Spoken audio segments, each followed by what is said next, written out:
Les États-Unis ont quitté l'accord historique en 2018 et après plusieurs échanges d'accusations réciproques, les relations entre Washington et Téhéran se sont dégradées. Dans un premier temps, la Maison-Blanche a imposé des sanctions économiques. Ensuite, les transactions commerciales en dollars et en or ont été ciblées, ainsi que les secteurs automobiles, aériens, miniers et agricoles. Puis, un autre coup dur a été porté en novembre dernier pour couper les vivres à l'économie iranienne déjà paralysée.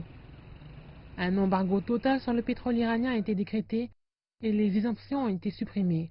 Le secteur financier iranien a été placé dans l'isolement le plus complet.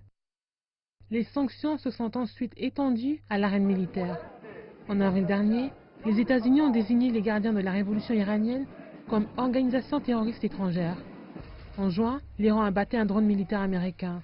Le jour suivant, le président américain a annoncé dans un tweet qu'il avait annulé à la dernière minute une frappe de représailles contre l'Iran.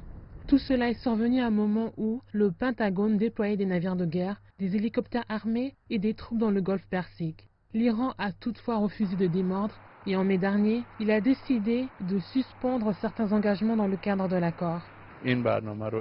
Nous sommes dans le processus de mettre en œuvre notre première phase de mesures en augmentant notre stock d'uranium enrichi et nos réserves d'eau lourde. Mais Téhéran a donné 2 mois aux autres signataires pour mettre en œuvre leurs promesses et sauver l'accord.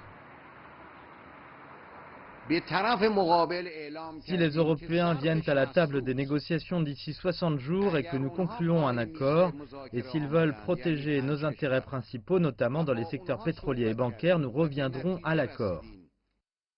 La Grande-Bretagne, l'Allemagne et la France conduisent les efforts pour établir un nouveau mécanisme de paiement destiné à échapper aux sanctions américaines.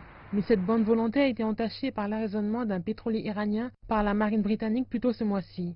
En représailles, l'Iran a annoncé la saisie d'un pétrolier britannique. Parallèlement, les scientifiques iraniens de premier plan ont dévoilé les dernières réalisations en matière de nucléaire.